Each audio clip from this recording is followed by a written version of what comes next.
ॐ हां हौं शिवाय नमः।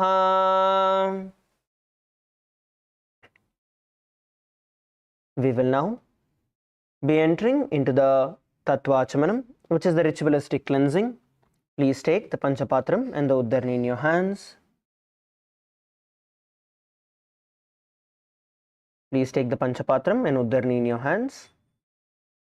We will begin with the Tatwa Achamanam. Keep your right hand in the Gokarna mudra, the Acharya is demonstrating. Take an Uddarni of water into your right palm. Dip the water from the base of the right palm along with the mantras. Om Atmatatvam Shodhayami Swadha. Take another Uddarni of water. Om Vidyatatvam Shodhayami Swadha. Take another Uddarni of water. Om Shivatatvam Shodhayami Swadha. Please wash your hand with an Uddarni of water. With the base of the right thumb, wipe your lips twice from the right to the left. Om Ham Hridayaya Namaha. Again wash your hand. With the tips of the index, middle and ring fingers joined together, touch above the upper lip and below the lower lip. Again wash your hand. With the index finger and thumb joined together, touch the right nostril, the left nostril. With the ring finger and thumb joined together, touch the right eye, the left eye, the right ear and then the left ear. Again wash your hand. With the little finger and thumb joined together, touch the navel center, the right chest, the left chest. With all 5 fingers joined together, touch above the head, the right shoulder, left shoulder and then the heart center. Again wash your hand.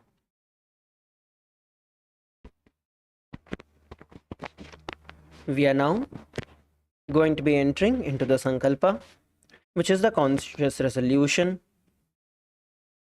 Once again, please sit straight. We are now going to be chanting the Sankalpa mantra, with which we are going to set all the powerful cognitions and intentions as to how we want to manifest our entire day. So now, please place your right hand on top of your left, clasp your right hand with your left and place it on top of your right knee as we now get ready to begin the Sankalpa.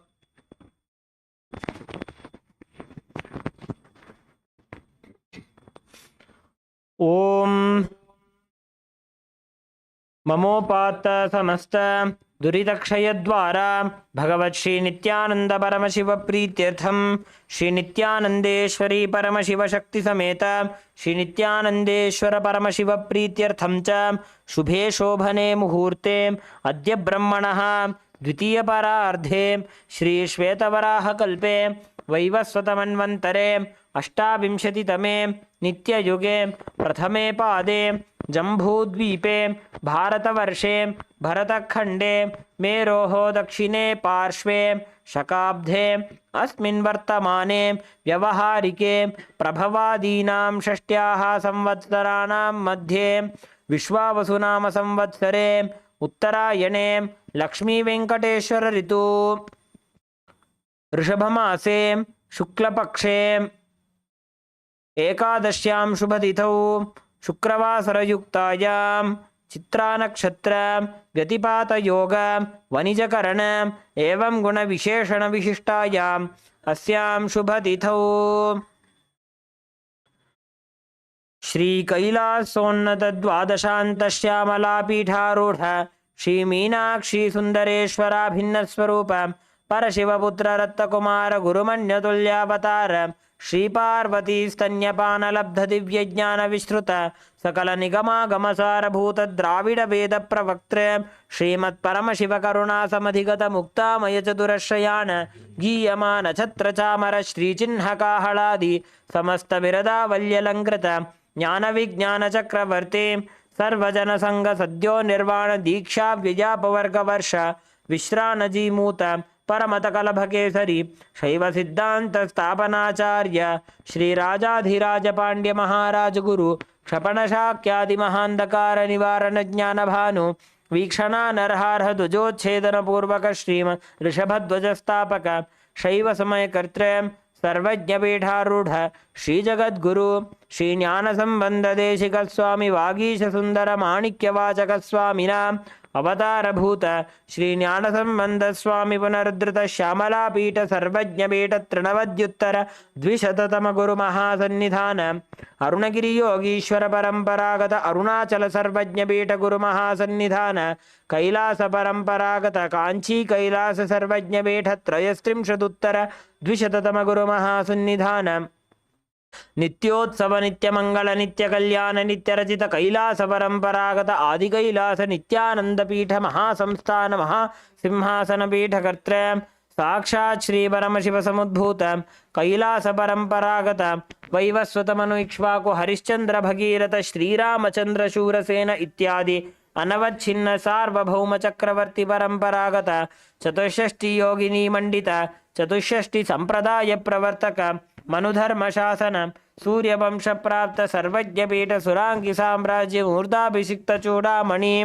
साक्षात् श्री परमशिव समुद्भूत कपिल महागुरु पुनरुद्धृत महानिर्वाणी पीठ अष्टोत्तर सहस्र श्री महामंडलेश्वर साक्षात् श्री परमशिव समुद्भूत श्री महागणपति समारंभ अनवच्छिन्न पीठाधीश्वर गुरु परंपरा प्राप्त अटल पीठ अष्टोत्तर सहस्र श्री अटल पीठाधीश्वर धर्म मुक्ति स्वर्गपुर स्वर्णपीठ त्रयोविंश गुरु महासन्निधान कैलास परंपरागत आदिपीठ सर्वज्ञपीठ जगद्गुरु श्री कैलास पुनरुद्धारक श्री कैलास परमाचार्य श्रीमत् परमहंस परिव्राजकाचार्य वर्य सच्चिदानंद प्रणव स्वरूप श्रोत्रिय ब्रह्मनिष्ठ श्रीमज्जगद्गुरु शील श्री भगवत् श्री नित्यानंद परमशिव श्री ज्ञान संबंध देशिक परमाचार्य स्वामिनां प्रीत्यर्थम तेषां पादारविन्दयोः भक्ति सिद्ध्यर्थम गुरुकृपा कटाक्ष सिद्ध्यर्थम क्षेमस्थैर्य वीर्य विजय आयुरारोग्य ऐश्वर्यानाम्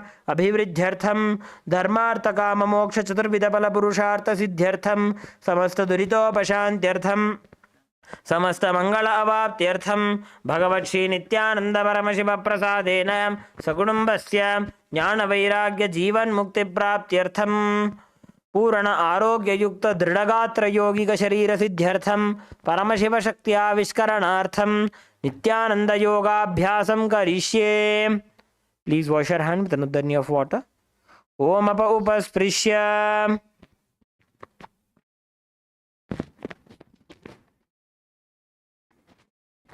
Now, please place your Panchapatram and Uddarni aside and stand up. On your mats, please come to a standing position. Please stand up. In a few moments from now, we are going to be beginning the skeleton dance. Just before we jump into the skeleton dance, we are going to stretch ourselves a little bit and then we're going to jump into the skeleton dance. We're going to begin off by rotating our neck. So I request every one of you to rotate your neck slowly in the clockwise and anti-clockwise direction.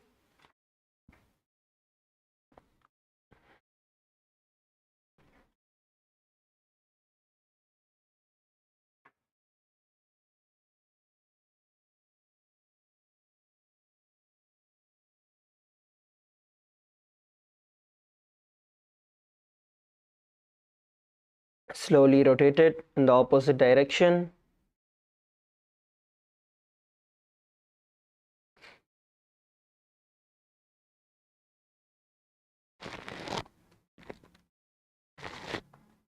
Now move your head up and down. You can use your hand to slightly push your head forward.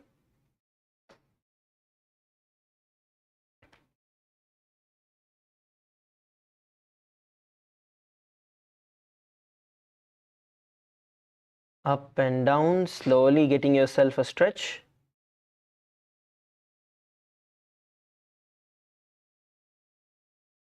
Now let's move to the next. We're going to start off by rotating our hands.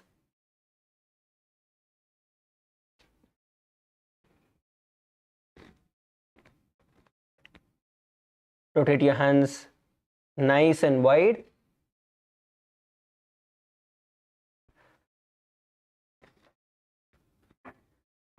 Make round, big and round circles, forward and backward.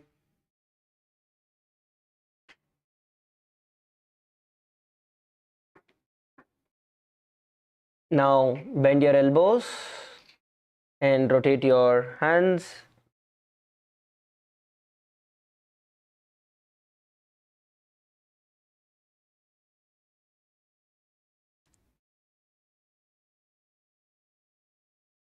Now start off by swinging yourself to the left and right. Leave your body loose and swing yourself nicely.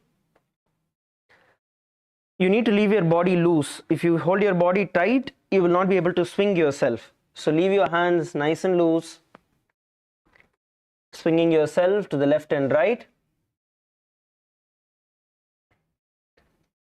Let those back muscles loosen up a bit. When you turn back, nicely turn yourself, twisting yourself, and relax. Now stretch your feet apart.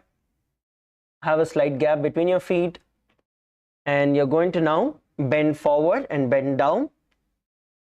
Try and touch the floor, bend down. You're going to try and touch the floor. If you're already able to hold on to the floor, then you're going to push your hand in the gap between your legs. Push yourself forward and down. Come on, swing yourself. Go up and down, up and down.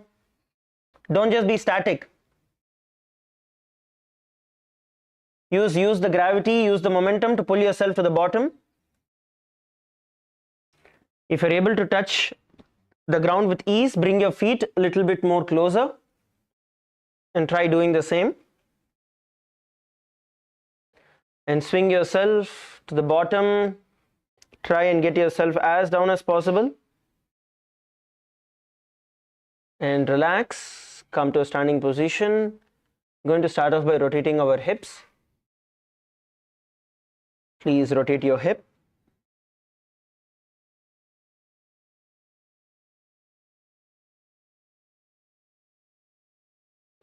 And the other direction.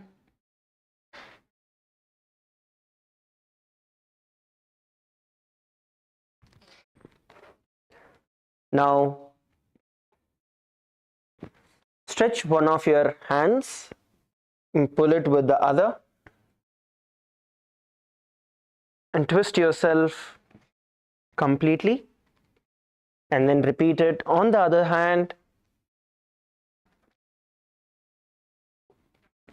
Once again on the other side.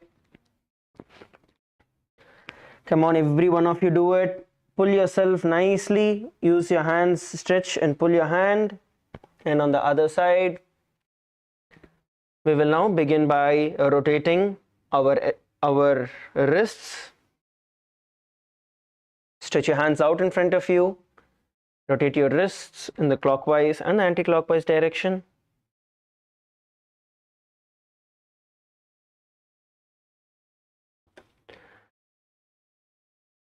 Pull your wrist forward and backward and hold there for a few seconds, holding the tension in each side. And switch the hands. Do it on the other hand.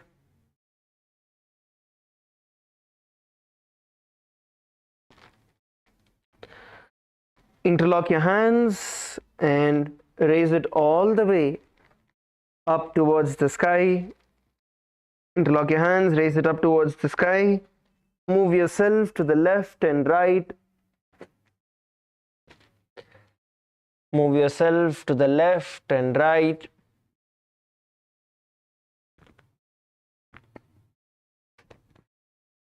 Move yourself to the left and right. Nicely stretch your hands up and out. Twist yourself to the left and right. Now interlock your hands at the back. You're going to interlock your hands at the back. And once again, you're going to stretch yourself out and bend forward with that stretch. Bend forward with the stretch. Bend as much as you can. Interlocking your hands at the back, pushing it out. Try bending as down as possible. And slowly come up. Shake your hands out. Relax your hands, shake your hands out. We're going to get on with our knees. Slowly rotate your knees. The clockwise and then the anti-clockwise direction.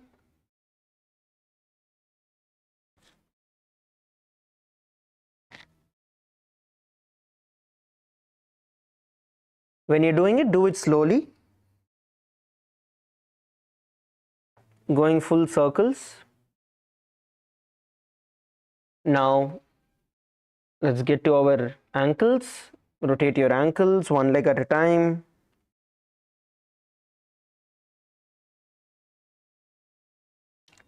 Come on, every one of you do it.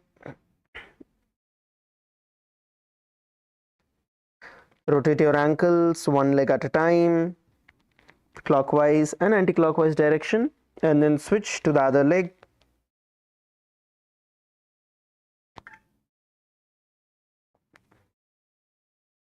Switch to the other leg.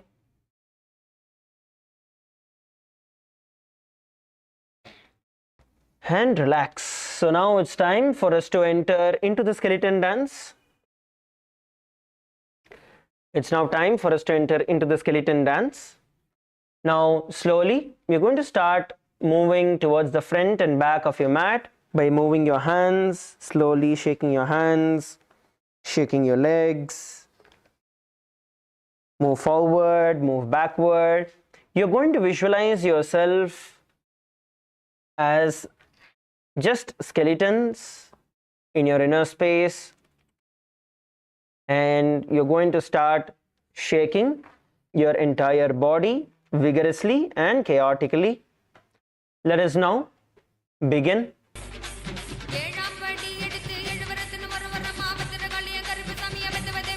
Please start shaking.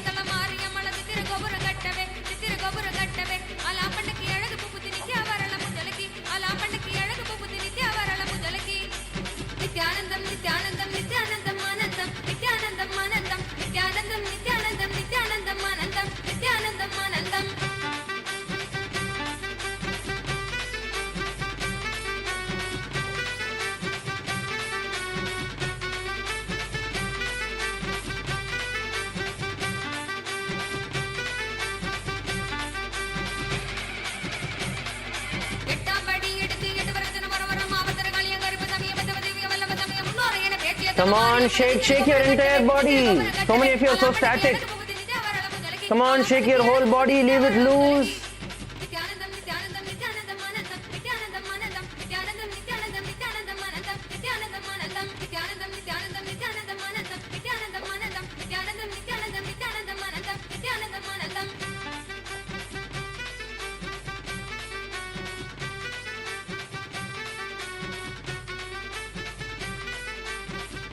Come on, start shaking.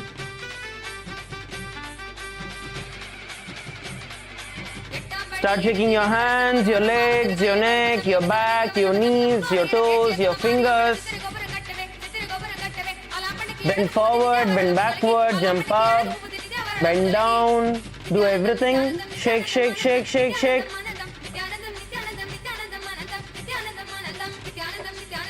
Go faster, go faster.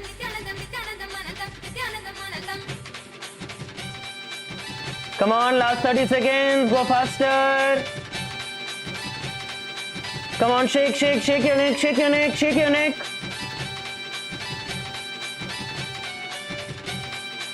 Shake your hands, shake your legs, shake your necks, last 20 seconds.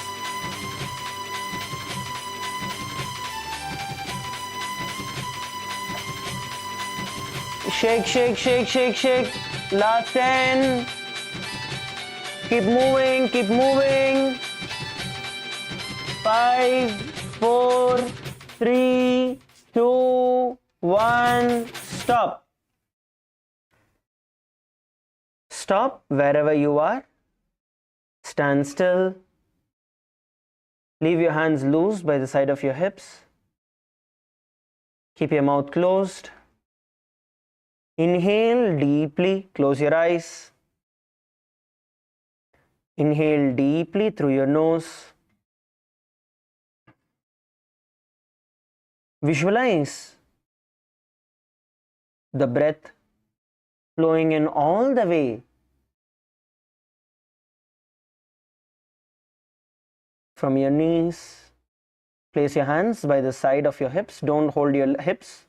Leave it loose by the side of your hips. And inhale deeply through your nose. And exhale. Arrest any movement in your body. Stand still.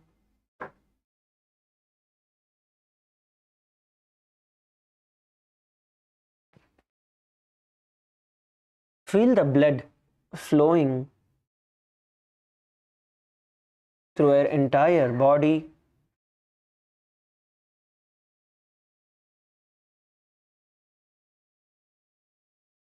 Your fingertips flowing with energy.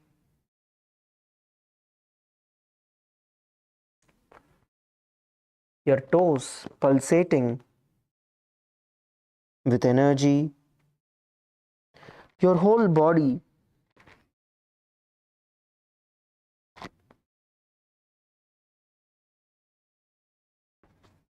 filled with heat and energy, radiating the same.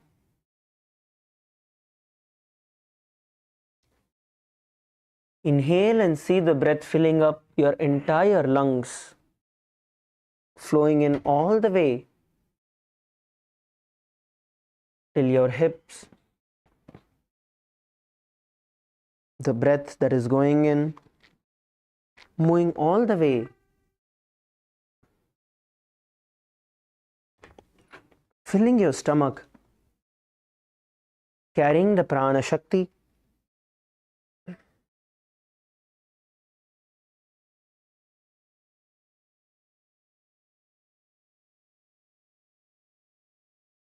Inhale and exhale.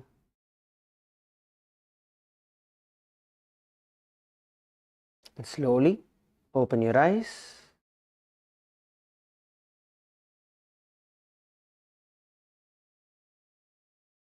Now you can settle down.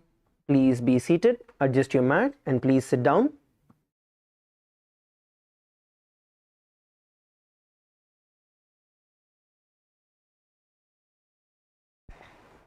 Please settle down.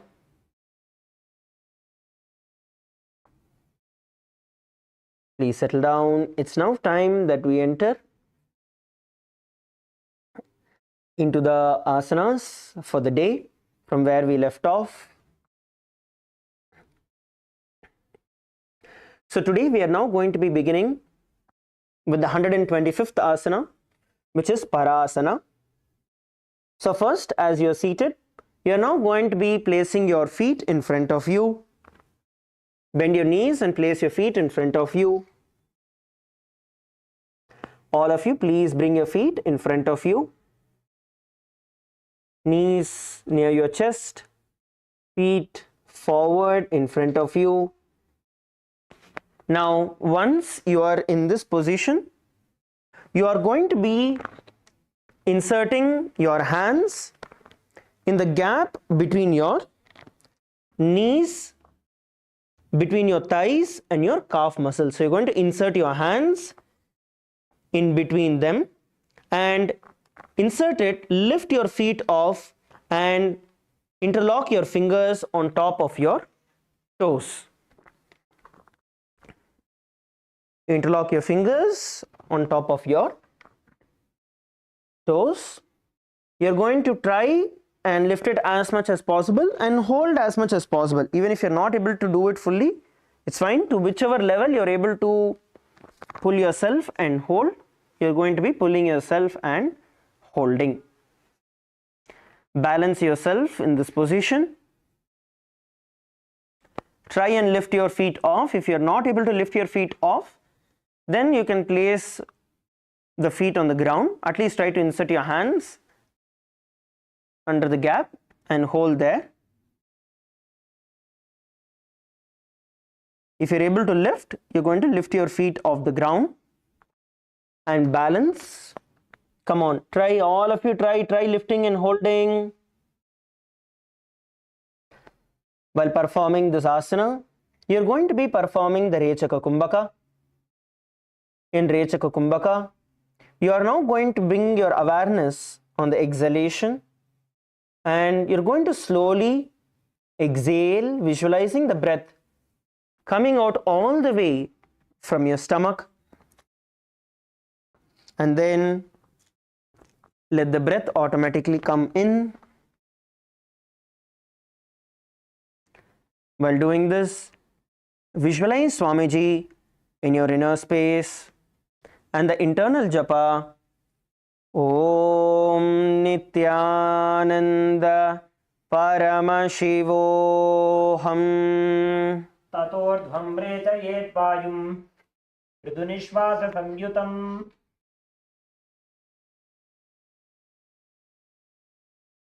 Relax. Drop your feet on the ground.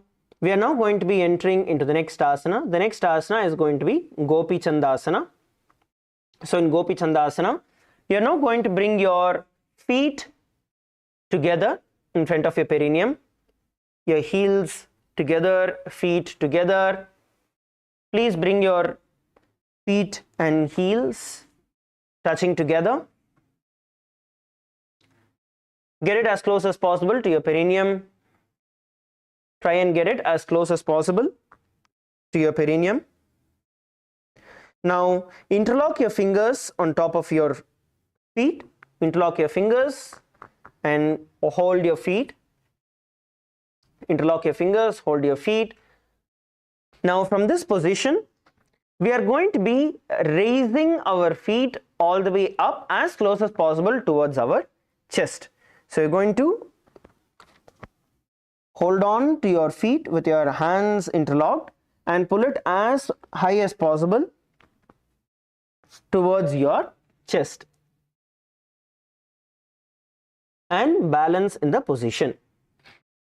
Try and lift as much as possible.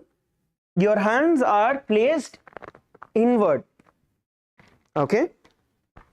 So as you can see, your hands are placed inside and you're pulling it as close as possible towards your chest. Pull it as close as possible towards your chest and hold the position.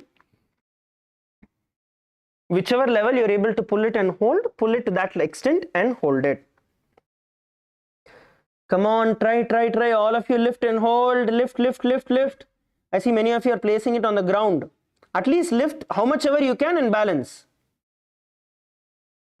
Continue to perform the Rechaka Kumbhaka, where you bring your awareness to the exhalation and you're going to slowly exhale, visualizing the breath coming out all the way from your stomach and emptying your stomach. And embody the state and space of a king like Swamiji. And the internal japa Om Nityananda Paramashivoham Purava Vidipaka ka Angutha Kantaku Parashe Yedi Hirad Lagave. And relax. So the next asana is going to be Udasana. Udasana is actually going to be a variation of the previous asana that we did. So in Udasana, once again we are going to interlock our hands, place it on top of our toes and pull it all the way up. And this time we are going to bring our chin as close as possible to our feet. You're going to bring your chin as close as possible to your feet. So this is Udasana. So once again, all of you relax, hold on to your feet, interlock your fingers and hold your feet with your fingers As you have interlocked it, you're now going to lift your feet up as high as possible and pull it as close as possible towards your chest, and bring your chin as close as possible towards your feet, and hold the position. Balance yourself, hold the position.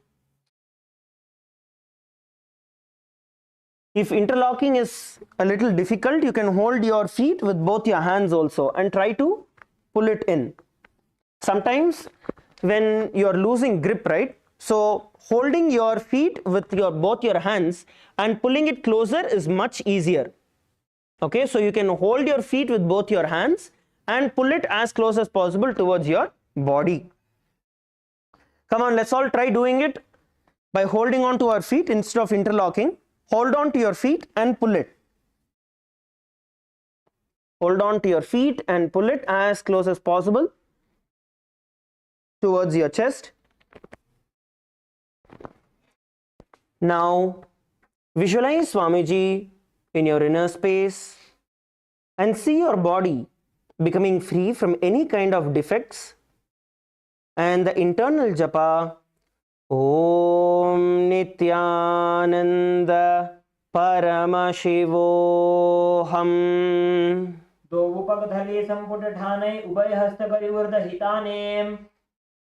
And slowly relax, drop your feet on the ground. Drop your feet on the ground. The next asana we are going to be performing is going to be Bishtasana. Okay, the next asana we are going to be performing is going to be Bidokasana. So now you're going to stretch your feet out in front of you. All of you, please stretch your feet out in front of you. Stretch your feet out. Come on, all of you, stretch your feet out. We are now going to take a few seconds. We are going to partner up in this, and we are going to help each other bend forward. We're going to get our back stretched out a little bit so that we can enter into the next set of asana. So now I'm going to be showing you, see, you are going to be partnering with each other, 2 people each. Okay, so I'll show you how you need to help and stretch the back of the other person. So as the person who's on the ground is seated with the legs forward, stretched forward, and starts bending down, so you're going to try and bend all the way from your hip. That means you sit straight, and then after you're straight, you bend forward and down. Once you're forward and down, you're just going to give a slight push down and forward. So you're going to push down and forward. So I'm going to push down and forward and hold in the position. Wherever you see that the other person is kind of, the body is pushing back, right? Without pushing too much, but the point where you feel there is a stretch and the body is pushing back, hold in that position. Where there is a slight discomfort, hold the position. Take at least 10 deep breaths in that position and hold there, relaxing yourself. Especially those who are at the bottom, for you to go more down, if you just exhale, okay, your body will bend more forward. So forward, okay, so it's not just down, but I'm pushing forward. Okay, so we are going to do this with our partners, because this is going to help us with the further set of asanas that we are going to do. So please partner up. All of you, make sure that you are partnering up.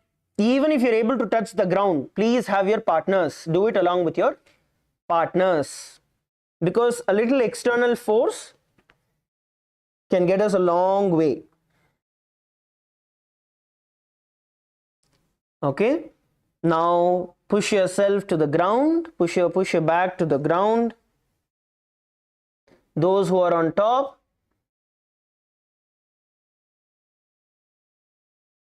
push down and push forward. Don't worry about your knees bending and all of that. Don't even worry about that. Just focus on getting your back bent and stretched. That is all you need to focus on. Try to sit straight and then bend down. Having your back straight and bend down all the way from your hips. You can hold on to your feet those who are at the bottom, you can hold on to your feet. Use your feet as an anchor to pull yourself to the ground. Hold at the bottom and take 10 deep breaths before you switch with your partners. Come on, every one of you.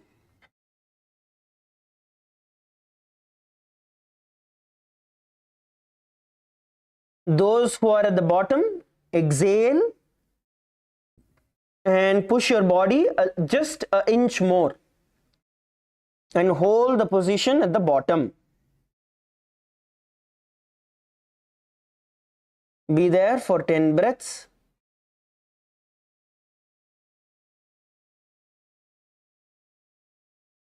And relax.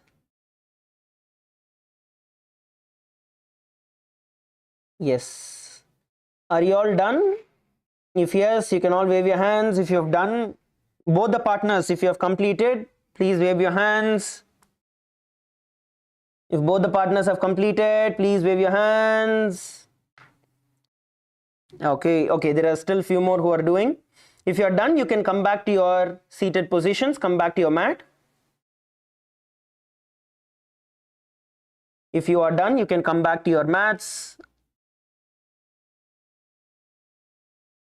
Another thing that will also help in this position is bouncing yourself. So that is again another way of doing. You can hold on to your feet and you're just going to push yourself to the top and bottom. This you can do by yourself. You don't even need somebody else's help. If you're by yourself, you can just push yourself to the top and bottom. That also will help you bend forward and down. Okay, relax. Let's now enter into the next asana. We are now going to be entering into Bishtasana. Okay, in Bishtasana.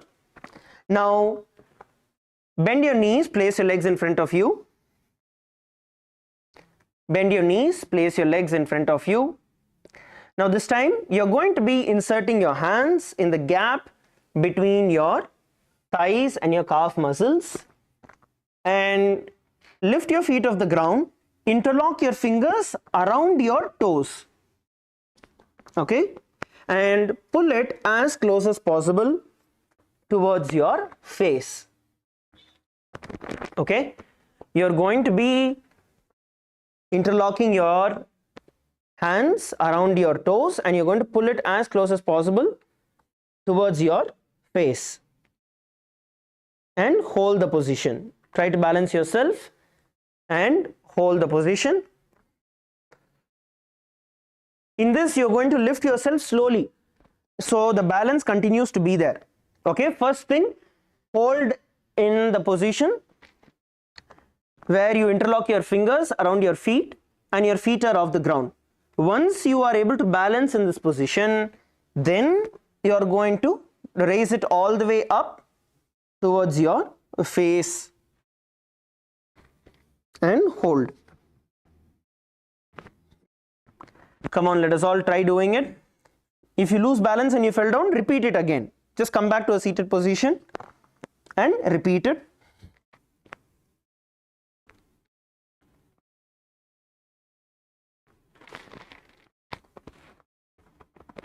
Come on, lift, lift, lift, lift and hold.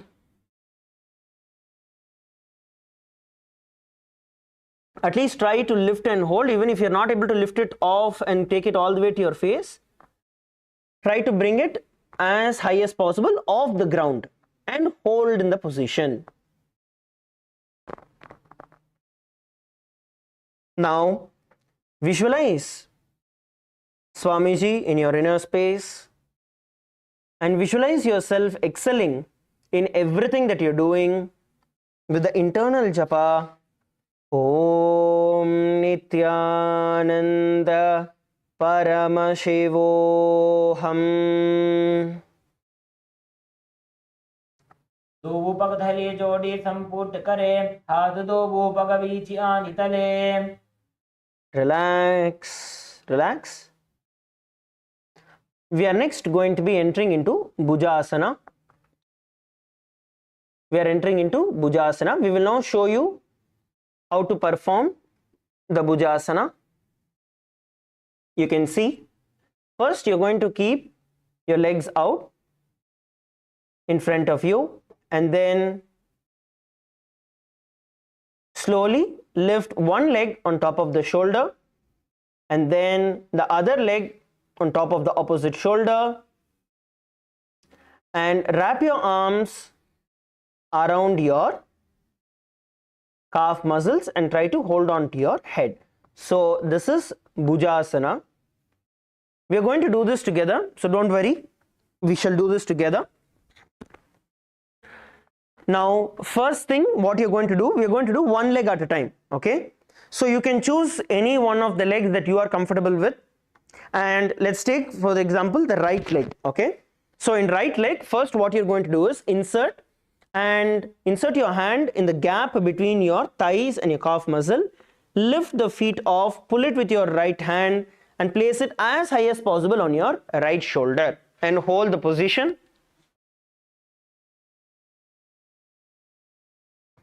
Hold the position, try and lift it as high as possible, get your knee as high as possible towards your right shoulder. Once you've brought in it, then place your right hand on the ground, and then we are going to repeat the same with the left hand and the left leg. So insert your left hand in the gap between your left thigh and calf muscle and pull your feet as high as possible, getting your left knee on top of your left shoulder, and place your hands in front of you on the ground and try to hold. Come on, all of you, try. Go one leg at a time. See, one leg at a time is much easier than pulling both the feet at the same time. So go one leg at a time. Come on, at least one leg lift and let's put it. Those of you are finding it a little difficult, at least one leg. Raise it, female team in Antigua. Come on, every one of you, at least one leg. Raise one leg, place it all the way on your shoulders. And then the other side. Once you are in this position, right, you are not placing your legs behind your neck. You are only placing your legs on top of your shoulder. Once you are in this position, your hands are in front of you on the ground. Hold there. Come on, Kailasa Kashi female team, Mamegana, do it. Hold the position and then slowly release one hand at a time, getting it around the legs and balancing yourself. In this position, you're going to be visualizing yourself as a cobra in your inner space, and the internal japa, Om Nityananda Paramashivoham. Shirasanam to Vigneyam Kakshasanam Atapparam Girivasanam Chaparamam Bujasanam Ihochyate. The next asana is Kalyanasana. As you continue to be seated in the same position, you are just going to wrap your hands, bring your hands behind your butt. That's it. This is Kalyanasana. Okay. So if you are not able to lift your feet off the ground just yet, and if you are still at the step where you have your one leg on top, one leg is at the bottom, it's okay, continue to be in the same position. Just place your hand behind your butt. So just get your hand behind your butt and hold this position. At least one leg at a time. Please do it. One leg at a time. If you are able to do one leg, then you can do the other leg also.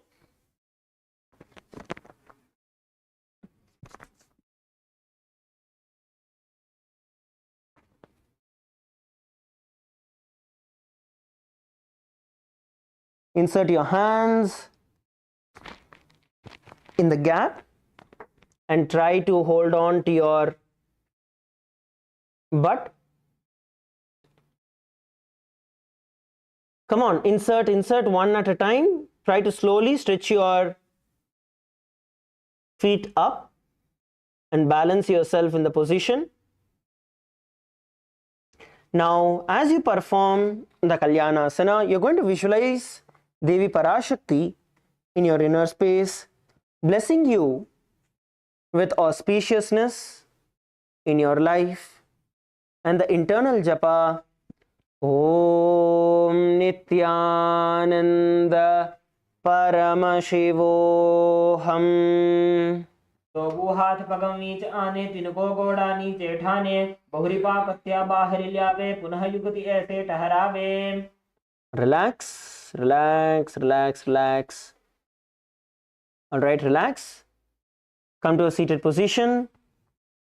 Relax, come to a seated position. The next asana we are going to perform is going to be Sankatasana. So first in Sankatasana, you are now going to be bending your left knee, just your left knee alone, and sit on top of it. You're going to sit on top of your left knee, and then you're going to get your right leg on top of the opposite side, just like Gomukasana, but you're going to sit on the left knee. The main difference would be that in Gomukasana, the leg will be outside, okay, but in this you're going to sit on top of your leg. So sit on top of your left leg and the right knee on the other side. So both your knees are on top of each other, stacked on top of each other. Now place your hands on the opposite knees. So you're going to have the right hand placed at the bottom and the left hand placed on top. So if your right knee is on top, then your left hand is going to hold on to the right knee. If your right knee is on top, you're going to hold on to it with your left hand. And place the opposite hand at the bottom knee, sit straight, hold the position. Hold the position. Now we are going to be performing the Ujjayi pranayama. In the Ujjayi pranayama, as you inhale through the nose, visualize the prana that is entering along with your breath, flowing through your entire body, and then slowly exhale. And then once again, when you start inhaling, open your mouth and your nose and inhale through both your mouth and your nose. Visualize that prana flowing through your entire body, and then slowly exhale through your nose. Please continue to perform the Ujjayi pranayama. Make the slight sound as you inhale through your mouth, the sound of a wave.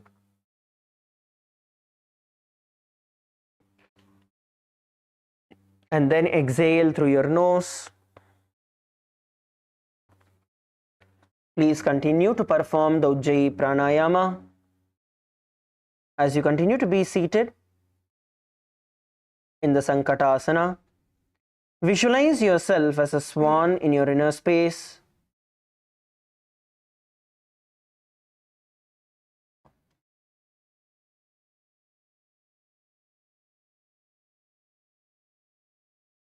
Now, have the internal japa Om Nityananda Paramashivoham. वामपादं चिदेर्मूलं संन्यस्य धरणीतले पाददण्डेन याम्येन वेष्टयेद्वामपादकं जानुयुग्मं करयुग्मम् एतत् सङ्कटमासनम्.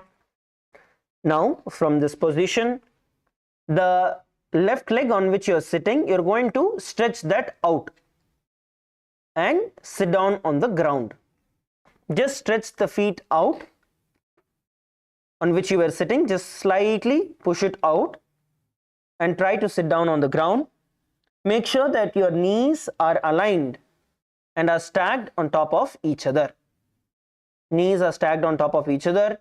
Now place your hands, both your hands, on top of the knees. Place both your hands on top of the knee. Do not interlock it. Place one on top of the other.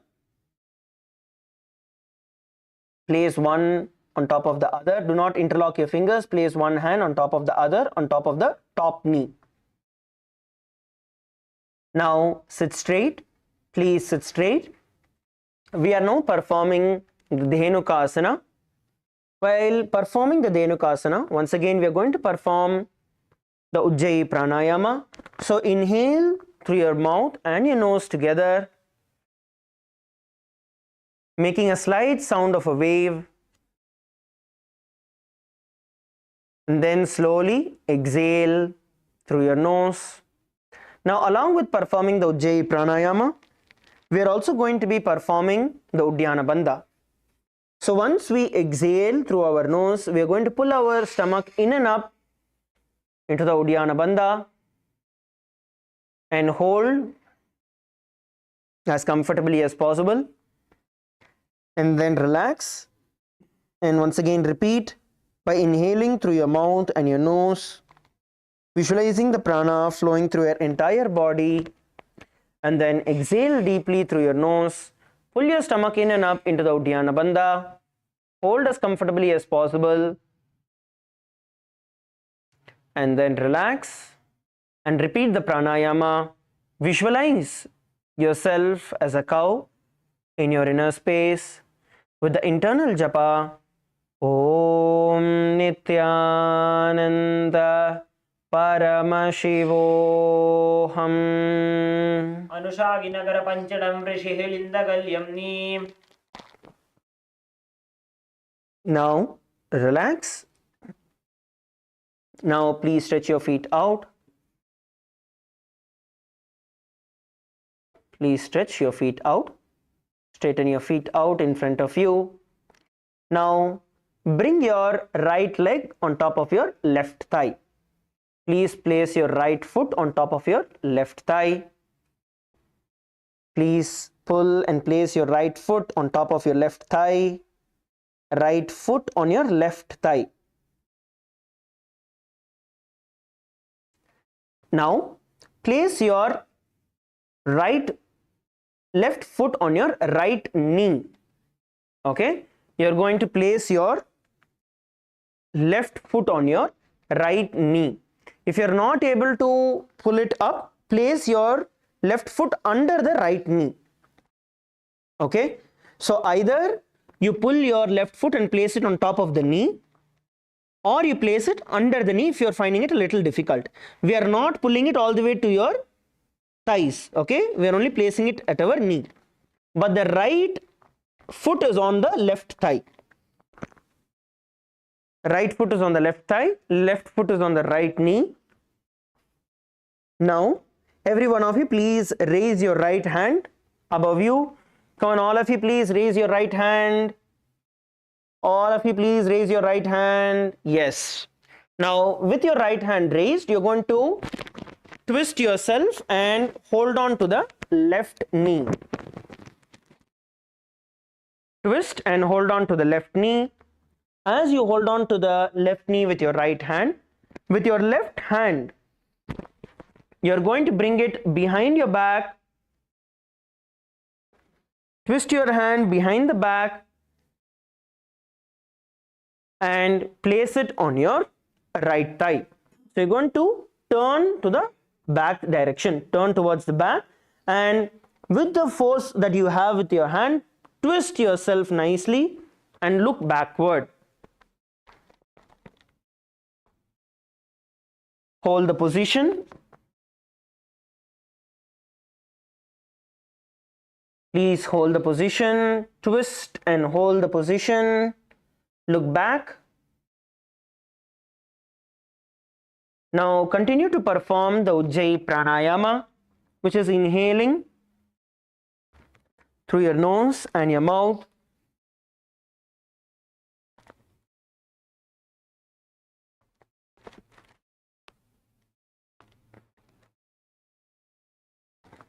And then exhaling slowly through your nose. Continue to perform the Ujjayi pranayama and visualize Swamiji in your inner space and the internal japa Om Nityananda Paramashivoham वामजंग परिदक्षिण ठाने वामहस्त पिष्टे दिश आने बहुरो दक्षिण पद है Choji ताकी नलिजू पकड़े sooji. Relax. Now slowly look forward. Look forward. Now place both your hands on the feet. Hold on to your feet and bend forward. Hold on to the feet and bend forward, bringing your forehead onto the ground. Bend forward, bringing your forehead onto the ground. Try to bend as low as possible. Come on, bend, bend, bend. All of you, please bend forward and down. And hold. Hold in the position. Bend as deep as possible. Place your hands. Hold your feet. Place your hands on your feet and hold them. And bend forward and down. Stay here. And continue to perform the Ujjayi pranayama, which is inhaling through your nose and your mouth, visualizing the prana flowing through your entire body, and then slowly exhale through your nose. Please stay in the position. If you feel the back is hurting a bit, you're going to come back straight and then bend down once again. Those of you who are having your feet on top, that is good. If not, you're going to place one foot at the bottom and you're continuing. Please continue to perform the asana.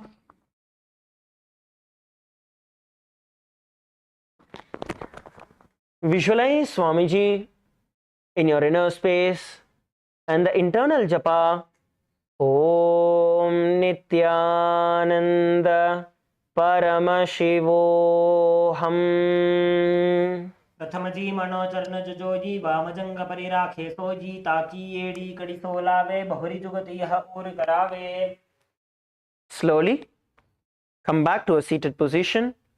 Now, having your feet in the same position where the left leg is on the right thigh and the right leg, the right foot is either on top of the right knee or it is under the right knee. Now interlock your fingers and place them on top of your left knee. Interlock your fingers and place them on top of your left knee. Please interlock your fingers and place your hands on the left knee. Now, we are going to be performing the Ujjayi pranayama along with the mahamudra bandha, which means we are going to inhale with our nose and our mouth and then lock the breath inside us in the jalandra bandha, bringing our chin to the chest, locking the breath in the jalandra bandha, holding as comfortably as possible and then releasing the bandha and exhaling through our nose and pulling our stomach in and up into the Uddiyana bandha. Hold as comfortably as possible and then slowly relax, and we're going to repeat the same cycle. So let us all now continue to perform the Ujjayi pranayama along with the mahamudra bandha. Please begin. Inhale through your nose and mouth. Hold the breath inside you. Bring your chin to the chest. Hold the breath as comfortably as possible. And then release the jalandra bandha. Exhale forcefully from your nose. Pull your stomach in and up into the Uddiyana bandha. Hold as comfortably as possible and repeat. Relax and repeat. Now, as you continue to perform, visualize Swamiji in your inner space. We are now performing the Guru Asana. Visualize Swamiji in your inner space and the internal japa. Om Nityananda Paramashivoham. पूर्वमूले इतरपादस्य निष्ठिका प्रदेशगुल्भं संस्थाप्य तदेव जानु इतरपादपार्श्वे संस्थाप्य तिष्ठेत् हस्तौ सम्मीलयेत् गुरुवासनं भवति. Relax. we are now going to be performing the Sankatasana and this entire flow on the other foot. So last time we bent our left leg. This time we are going to bend our right leg. So please bend your right knee and sit down on top of your right foot.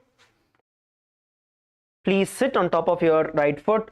Bend your right knee and sit on top of your right foot. Bend your right knee, sit on top of your right foot. Now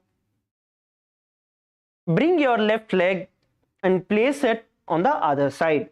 Make sure that your knees are on top of each other.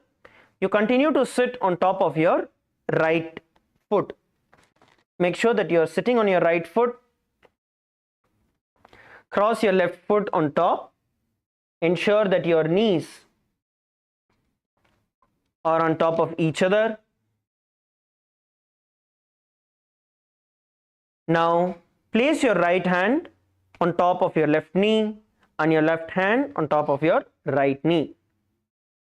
Right hand on top of the left and left hand on top of the right. Now in this asana, continue to perform the Ujjayi pranayama, inhaling through both your nose and your mouth. Visualize the prana flowing through your entire body and then slowly exhale through your nose. As you perform the asana, you're going to be visualizing yourself as a swan in your inner space.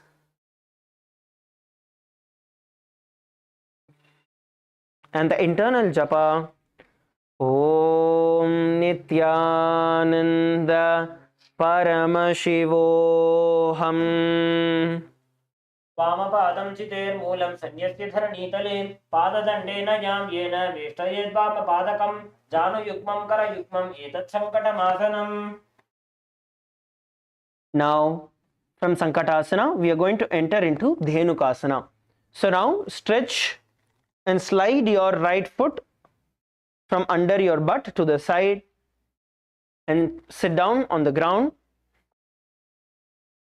Make sure that your knees are on top of each other. Try and align your knees one on top of the other. Try and align your knees one on top of the other.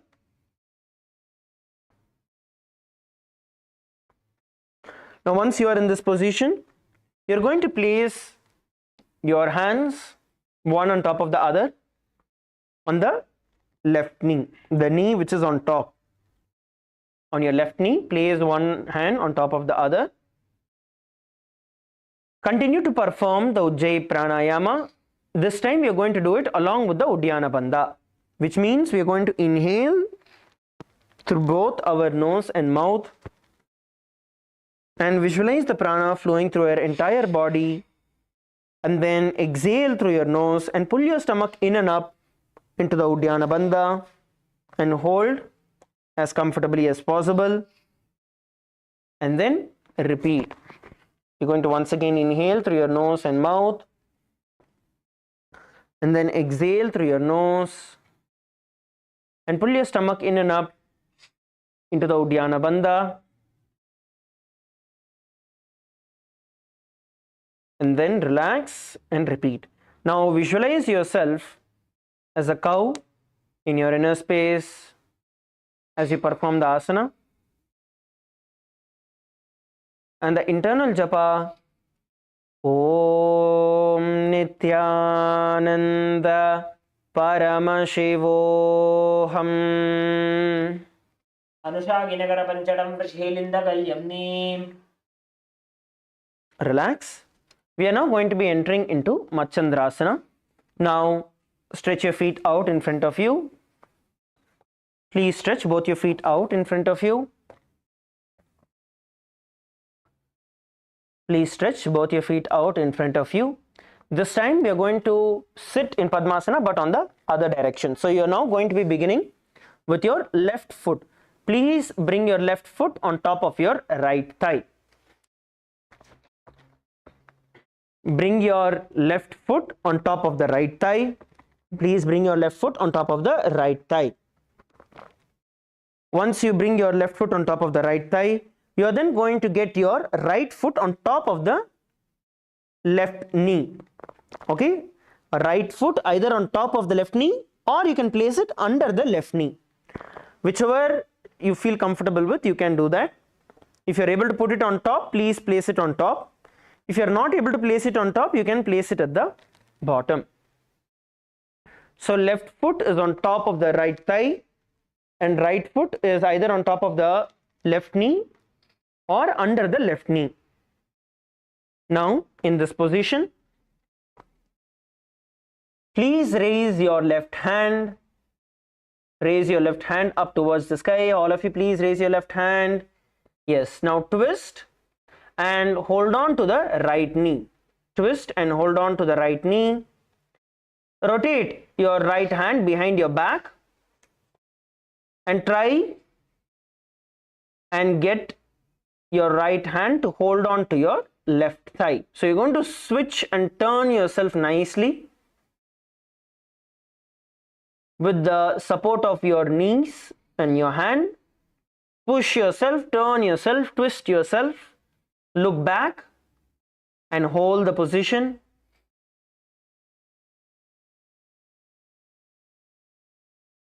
Hold the position. Now continue to perform the Ujjayi pranayama. Inhale through both your nose and mouth.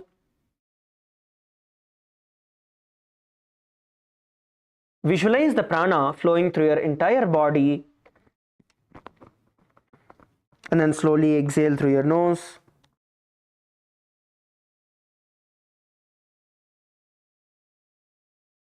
Now visualize Swamiji in your inner space and the internal japa. Om Nityananda Paramashivoham. वामजंग पर दक्षिण ठाने वामहस्त पिष्टी दिशाने बहुरो दक्षिण पद है जोई ताकी नलिजू पकरे सोई. Relax. Now you are going to hold on to your feet in Machendrasana. In Machendrasana 2, as you continue to be seated in the same position, hold on to your feet and bend forward and down, bringing your forehead to the ground. Hold on to your feet, the respective hands, and bend forward and down. Try to bring your forehead towards the ground. Please bend forward. Then hold.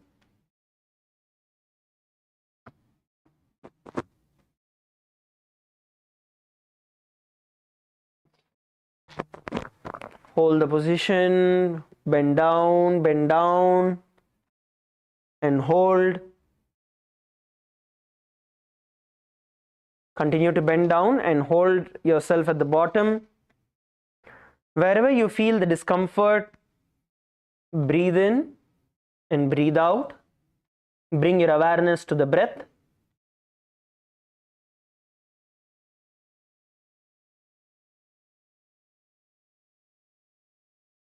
Now visualize Swamiji in your inner space and the internal japa. Om Nityananda Paramashivoham. प्रथम जी मनोचरण जोजी वामजंग परिराखे सोजी ताकी एड़ी कड़ी सोलावे बहुरी जुगती ह और करावे. Slowly come back to a seated position. Now we are going to be performing the Guru Asana. Now interlock your fingers and place them on top of your left knee. Interlock your fingers, place them on top of your right knee. Please place them on top of your right knee. Please interlock your fingers and place them on top of your right knee. Please sit straight. All of you, please sit straight. Sit straight. All of you, please sit straight. Now continue to perform the Ujjayi pranayama. Along with the Ujjayi pranayama, we are going to be performing the mahamudra bandha, which means once we inhale through our nose and mouth, We are going to lock the breath inside us in the Jalandhara Bandha, bringing our chin to the chest, holding there as comfortably as possible, and then slowly releasing the bandha, exhaling the air through your nose and pulling your stomach in and up into the Uddiyana Bandha. Hold here as comfortably as possible and then relax and repeat.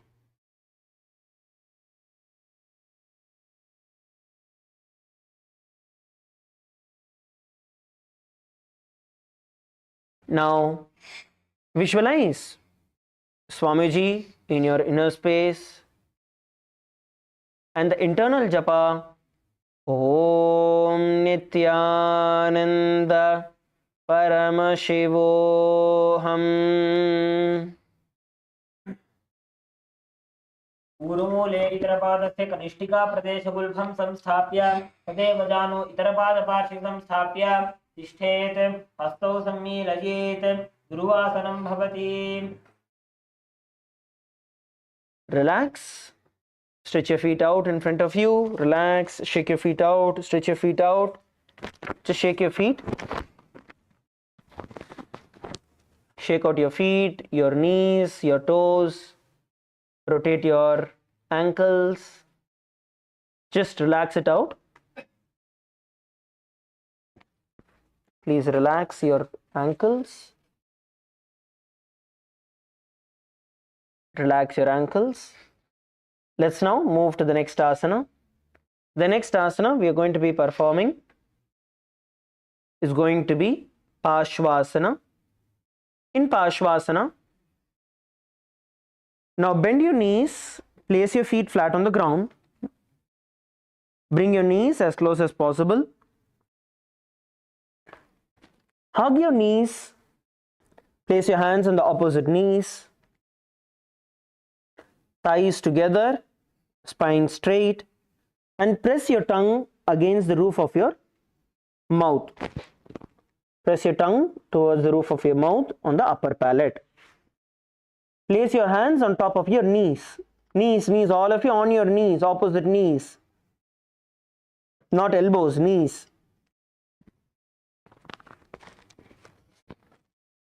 Now try and get your feet as close as possible to your body.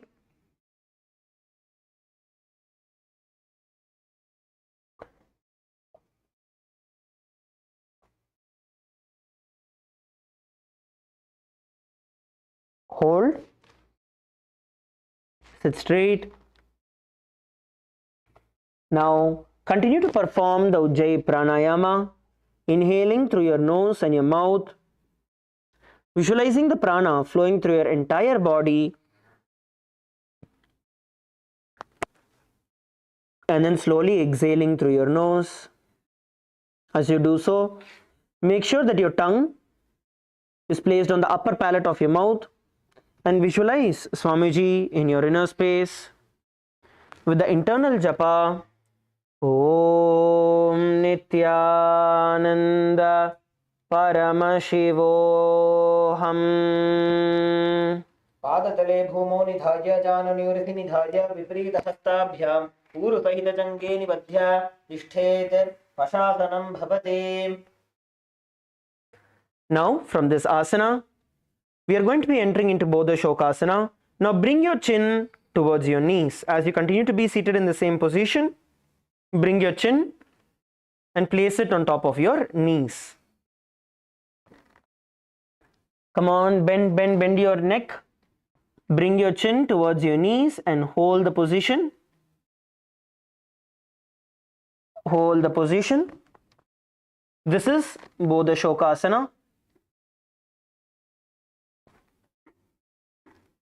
Bring your knees as close as possible to each other.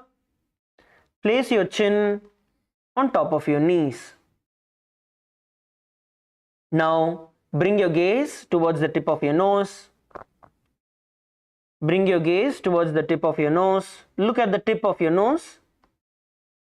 Hold the position. Continue to perform the Ujjayi pranayama, inhaling through both your nose and your mouth. Continue to keep your tongue on the upper palate. Inhale. Visualize the prana flowing through your entire body and then slowly exhale through your nose. Visualize Swamiji in your inner space and you being in a space of bliss with the internal japa Om Nityananda Paramashivoham. पादतले भूमौ निधाय जानुनि उरसि निधाय विपरीतहस्ताभ्याम् ऊरुसहितजङ्गे निबध्य. Relax. Let's now enter into the next asana. The next asana is going to be Kurakatasana. Now, as you continue to be seated in the same position, you are now going to insert your hands in the gap between your knees, under your knees, and hold on to your opposite elbows. Hold on to your opposite elbows. Feet continue to be flat on the ground. Knees together, feet together. Just insert your hands under your knees and hold on to your opposite elbows. Hug yourself. Hug yourself. Get your knees as close as possible to your body. Hold the position. Now perform the Ujjayi pranayama. Inhale through your nose and your mouth.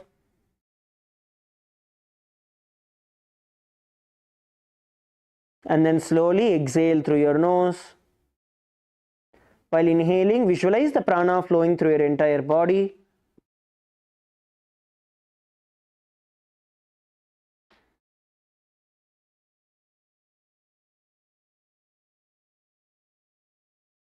Now, visualize Swamiji in your inner space and the internal japa Om Nityananda Paramashivoham.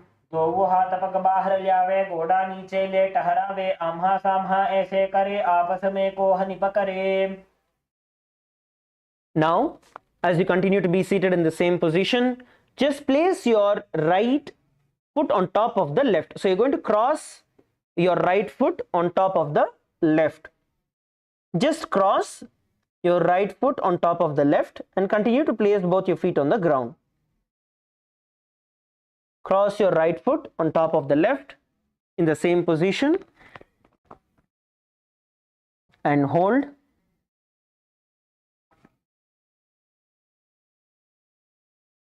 This is Sumati asana.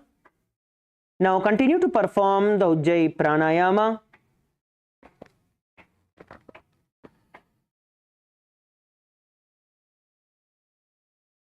Inhale through both your nose and your mouth, visualizing the prana flowing through your entire body, and then slowly exhaling through your nose. Now visualize the great sage Maharishi Sumati in your inner space and the internal japa Om Nityananda Paramashivoham. मूलत बारी धरती पलिठाने डावा पग परिदछ पद आने die पाखती कोले आवे हाथ एक अंतर ठहरावे. Okay, relax. Relax. You can now stretch your feet out in front of you. Sit at the back of your mat and stretch your feet out in front of you. We are now going to be entering into Dandasana. Stretch your feet out in front of you. Sit straight. Sit straight. Please sit straight. Now interlock your fingers in front of you. Interlock your fingers in front of you. Hands, palms facing outward, and stretch your hand right above your head. So feet are straight, legs are straight, hand is interlocked, palm facing upward as you are interlocked. Stretch your shoulders up towards the sky. So stretch your shoulders up towards the sky and hold the position, feet together. This is Dandasana. Keep your hands raised. In this asana, we are now going to be performing the Ujjayi pranayama along with the mahamudra bandha.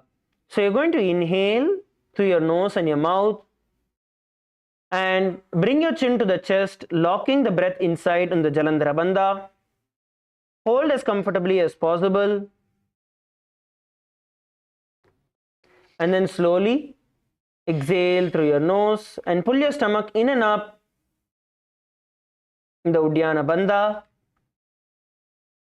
and then repeat. While doing this, visualize yourself as Swamiji in your inner space and the internal japa Om Nityananda Paramashivoham. इदानीं गर्भिणीनां योगाभ्यासो यथा लघु सुखप्रसवलाभाय प्रोच्यते प्राप्तनेपथि दण्डपद्मभरद्वाज वीरवज्रसमानितो आसनानि सदा कुर्यात् सुदीर्घैरे च पूरकैः. Now we are going to be entering into Aramhasana. Now with our hands stretched up towards the sky, you're going to bend down from your hips and try and hold on to your feet. Try and hold on to your feet, bringing your forehead all the way towards your knees. And inhale and exhale slowly. Bend down and bend forward. Try to hold on to your feet with your hands, pulling yourself towards the ground. Pulling yourself towards the ground and hold the position. Hold the position. Now visualize yourself as Swamiji in your inner space and the internal japa Om Nityananda Paramashivoham.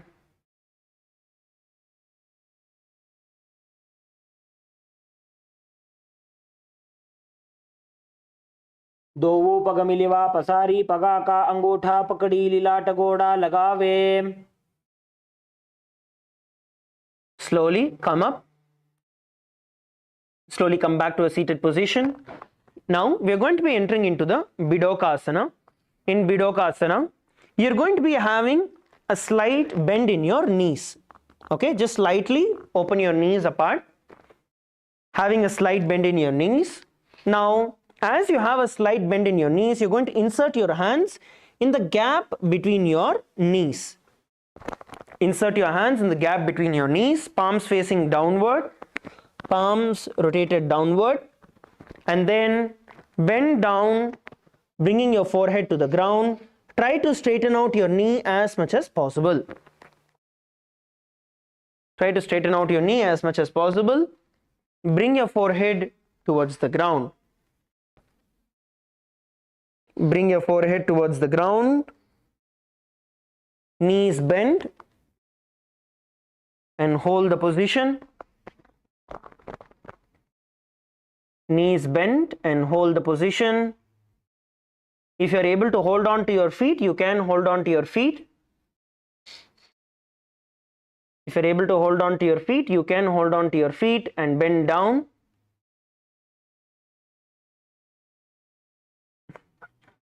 Bend as low as possible and hold.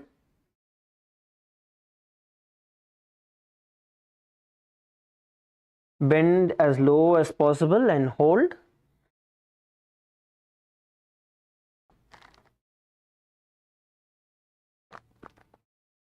Hold the position.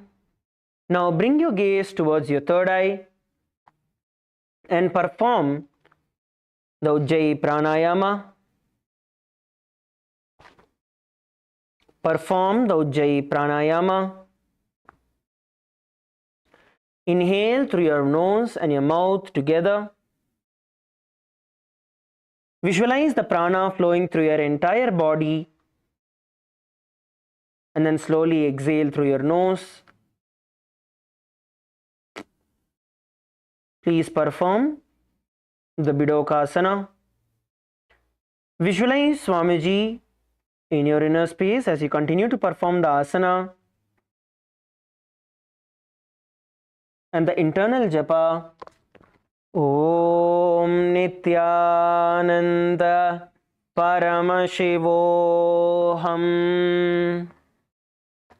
प्रथम बेसी दो पाव पसारी कछप उर्द को कुरडो डारे एडिया मदि अंतरो राखे मुद्रा तत् परमन सुजाजे. Now we are going to be entering into the Jalandhari Pavasana. In Jalandhari Pavasana, once again come back to a seated position. Come back to a seated position. Sit up straight. Come back to a seated position. Sit up straight. Okay.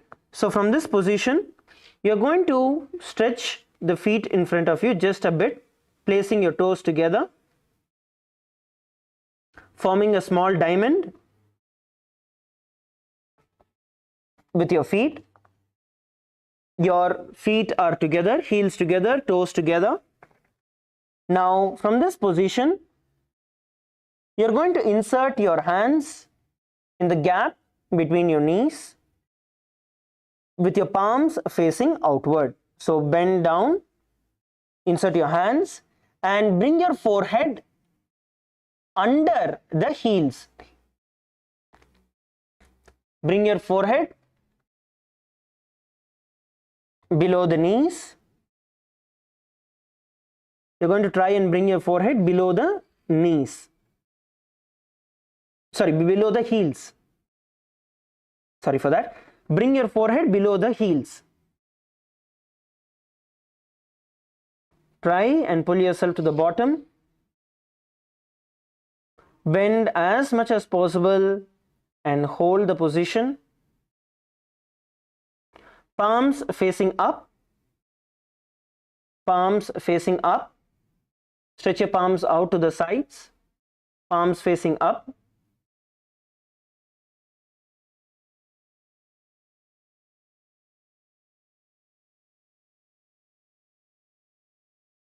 Hold the position. Now perform the Ujjayi pranayama. Please perform the Ujjayi pranayama, inhaling through your nose and your mouth.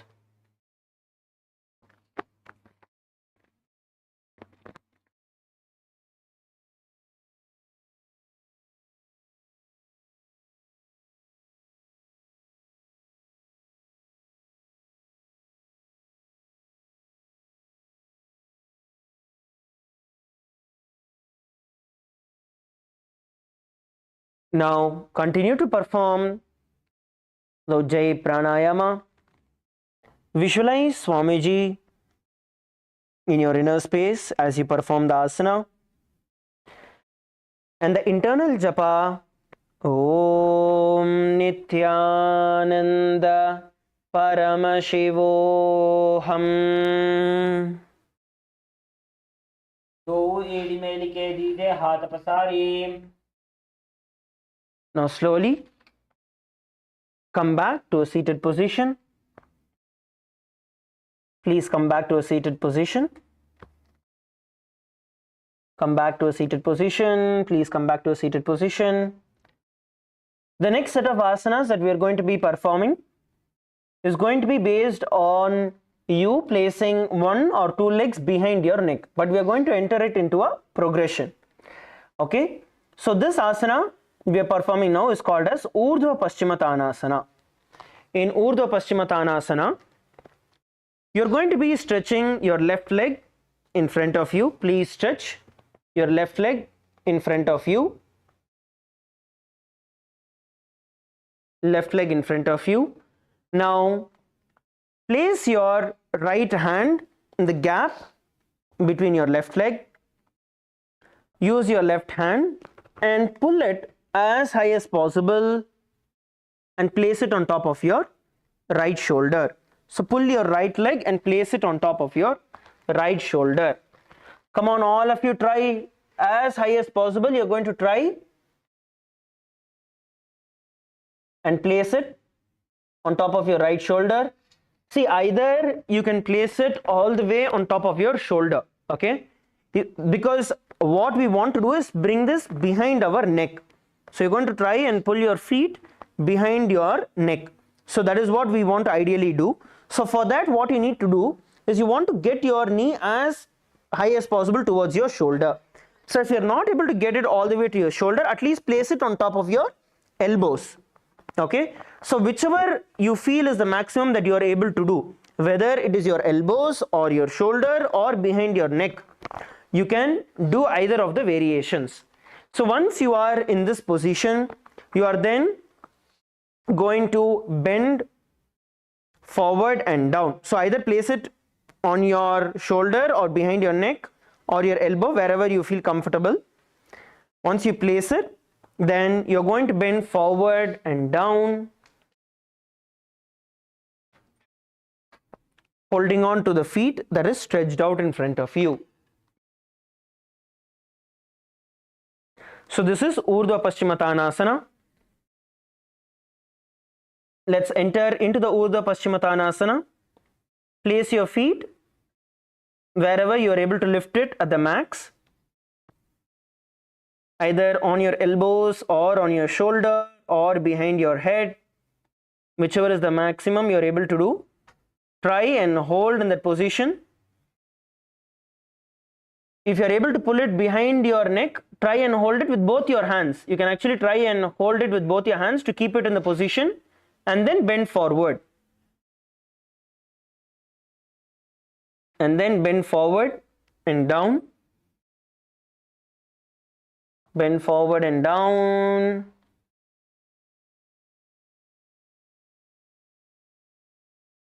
As you perform the Urdhva Pashimatanasana,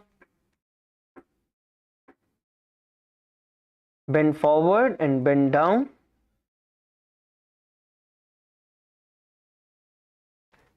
Come on, all of you, try as much as possible.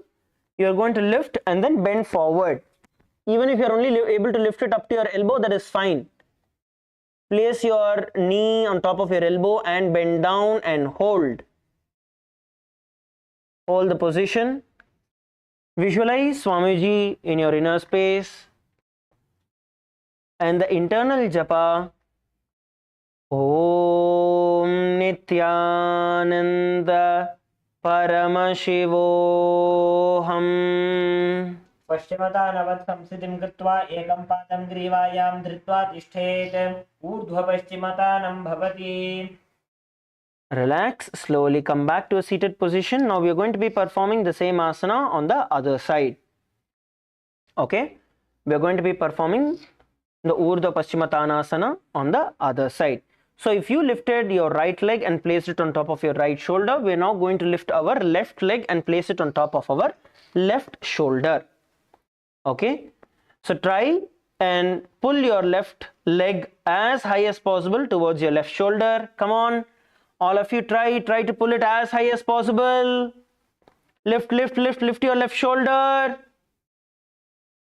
Lift your left feet as high as possible to the left shoulder. And try to hold it. Come on, pull. Please pull it and hold as high as possible.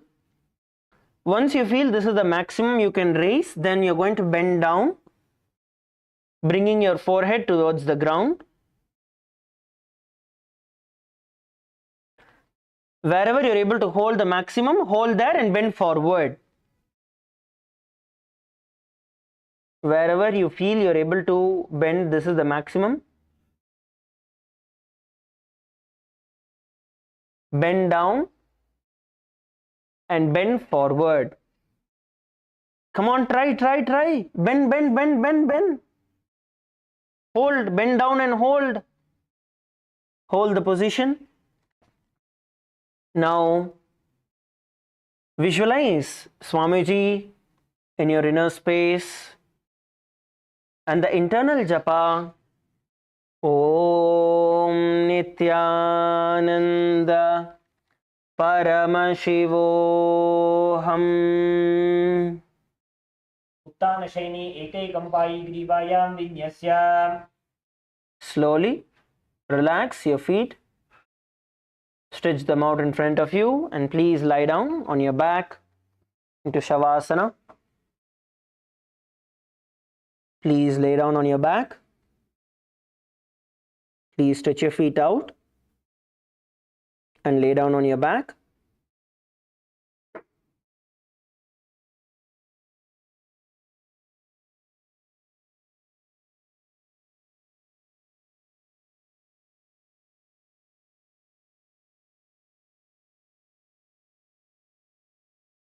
Stretch your feet out in front of you. Place your hands by the side of your hips. Have a slight gap between your feet, palms facing up towards the sky.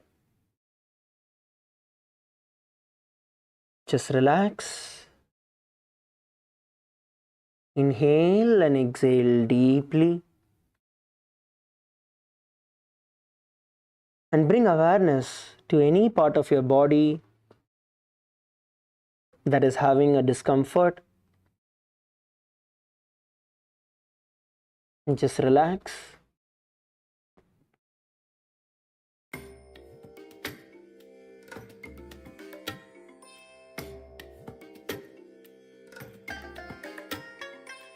I bless you all. Let you all open all your three eyes and manifest the powers of Mahasudashiva. Om Nityananda Paramashivoham. Om Nityananda Paramashivoham. Om Nityananda Paramashivoham. Om Nityananda Paramashivoham. Om Nityananda Paramashivoham. Om Nityananda Paramashivoham. Om Nityananda Paramashivoham. Om Nityananda Paramashivoham. Om Nityananda Paramashivoham. Om Nityananda Paramashivoham. Om Nityananda Paramashivoham. Om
Paramashivoham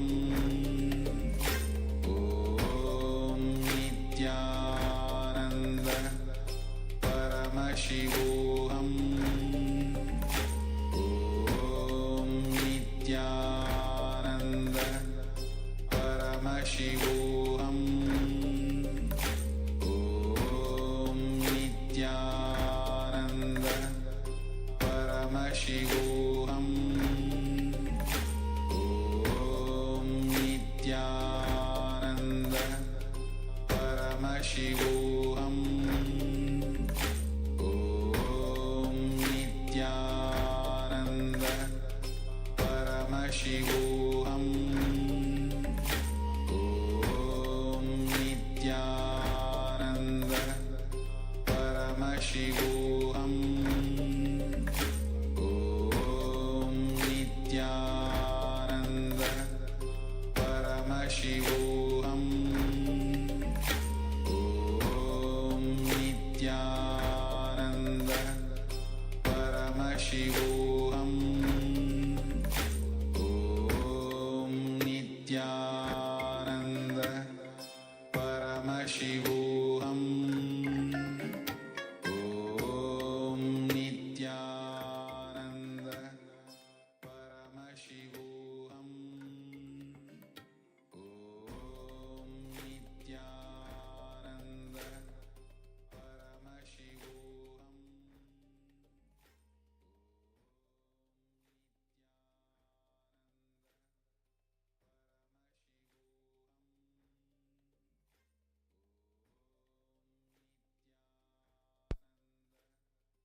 Slowly bring your awareness back to your body. Visualize the Kundalini Shakti moving all the way from your Mooladhara chakra to your Sahasrara chakra, from the root of your spine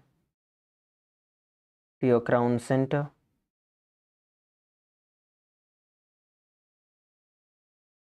Visualize your entire body getting healed completely, filled with the Kundalini Shakti, glowing in the bright golden light.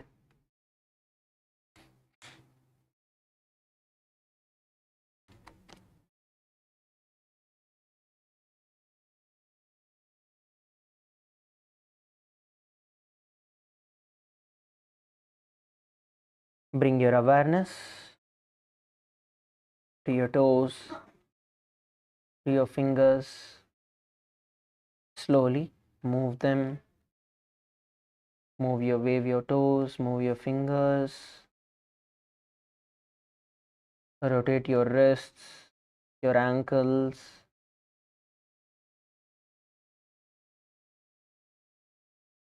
Slowly bend your knees and get them towards your chest. Hug your knees with your hands. Pull your knees as close as possible towards your chest. And roll yourself to the left and right. Roll yourself to the left and right. And slowly roll up to a seated position.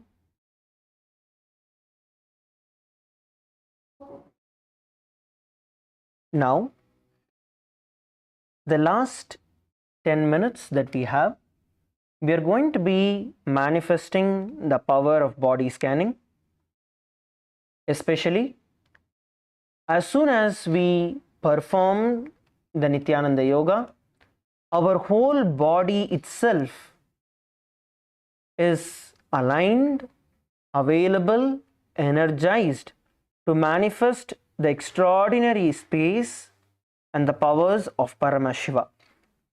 So let's now partner with each other. Please find yourself a partner and sit with each other. Please partner up. Please find yourself a partner and please sit facing each other. Please partner up. Face each other.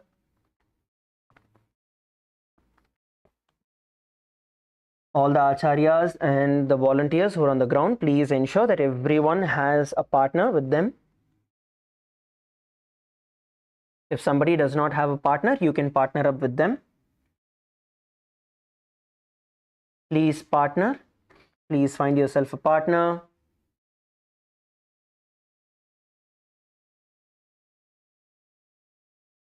So today we are now going to be manifesting the power of body scanning. In this power of body scanning, what we are going to do today is to identify where we have discomfort in our body. Where we have discomfort in our body that is stopping us from performing certain asanas. So what you're going to do, we are going to take turns and do it. So first we are going to sit straight and we'll be chanting the Mahavakya. And then we are going to ask Swamiji to show us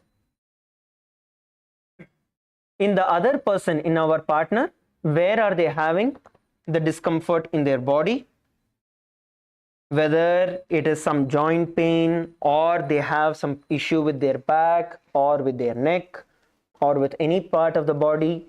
You're going to ask Swamiji to show you where the other person is having the discomfort. And once you do that, you're going to be sharing it with each other. Then the second phase of the power manifestation, we will then look at the solution for it. Okay, so let's first begin with the first level of the power manifestation. Please sit straight with your head, neck and spine in a straight line. Please sit straight. Close your eyes. Let us now chant the Mahavakya internally 11 times. Om Nityananda Paramashivoham. Om Nityananda Paramashivoham. Om Nityananda Paramashivoham. Om Nityananda Paramashivoham. Om Nityananda Paramashivoham. Om Nityananda Paramashivoham. Om Nityananda Paramashivoham. Om Nityananda Paramashivoham. Om Nityananda Paramashivoham. Om Nityananda Paramashivoham. Ask Swamiji to show you the details and get into as many details as possible. If it is multiple locations in the body, see exactly all of that.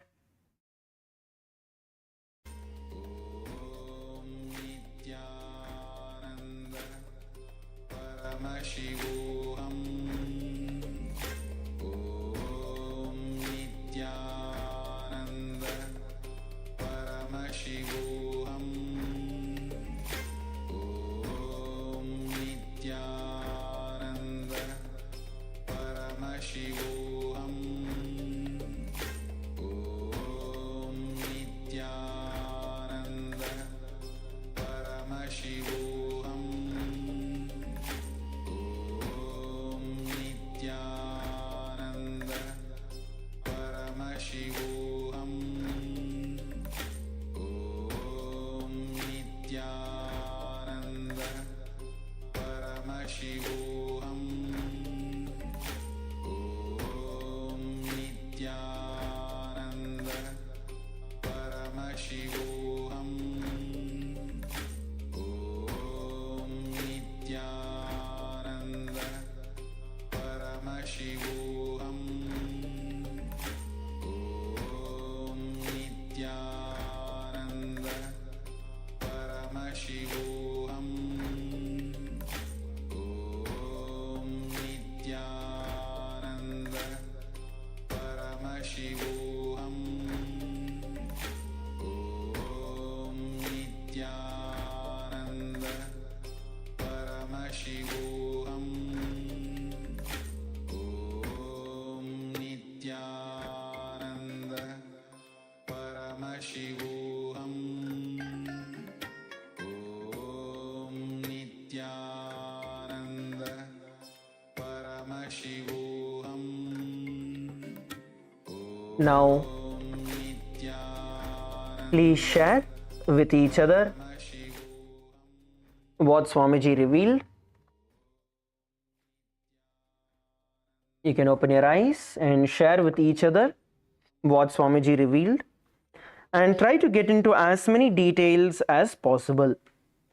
Get into as many details as possible. When you see, let's say, you're seeing somebody having a back pain, you're going to see as close as possible what exactly is the reason for the back pain, whether it is due to some injury, whether it is something related to the muscle or something deeper, let's say with the bones. So like that, you're going to enter into the details. So when you're describing it to the other person, describe as much as details as possible, as many details as possible. Please share the details with each other.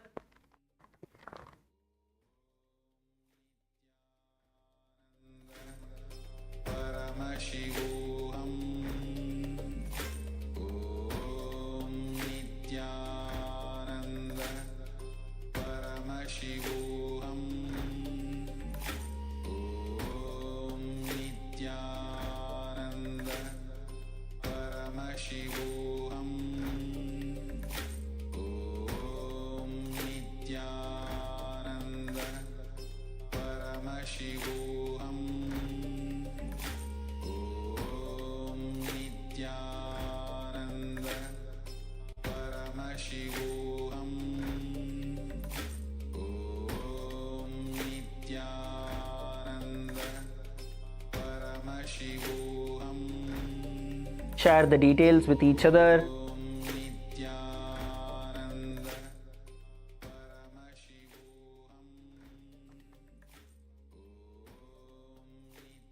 If Swamiji showed you multiple places, multiple issues, tell all of that. Don't just stop with one. Please continue. Nityananda. Paramashivoham. Om Nityananda. Paramashivoham. Om Nityananda. Paramashivoham. Om Nityananda. Paramashivoham. Om Nityananda. Paramashivoham. Okay. So we are now coming towards the conclusion of the session.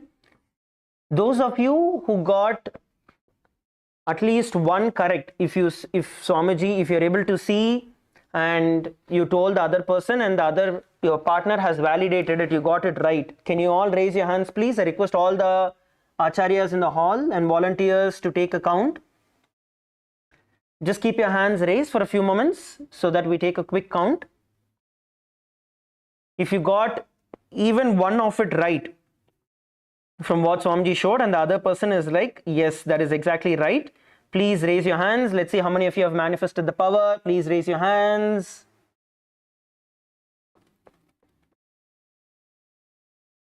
Request all the acharyas on the ground to take the count. Once you confirm, then they can drop the hands.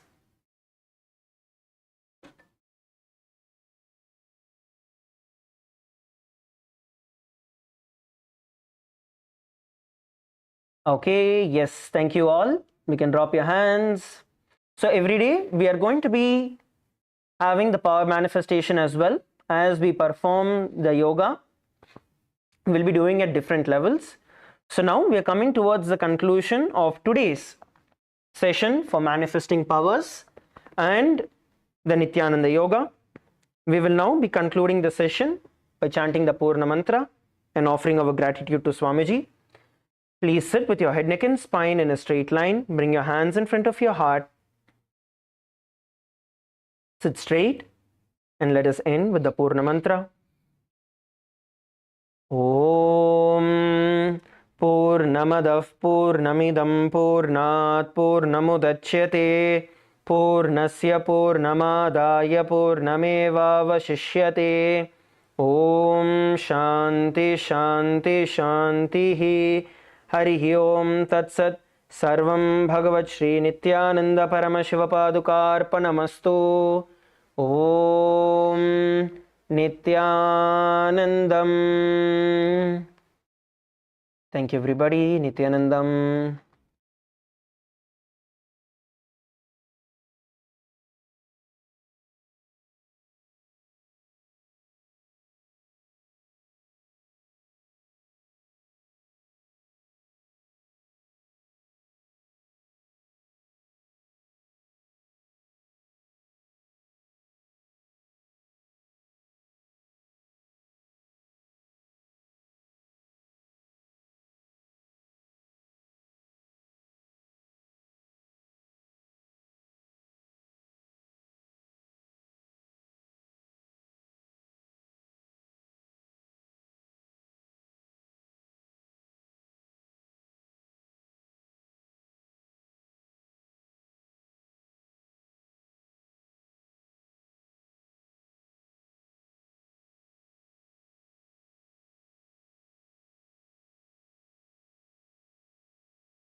several other nations has been recognized. Occupation all sovereign rights. Surya Vamsa juridical state, institution, and a surviving and continuing the doctrine of continuity, published historical legal part of Kailasa.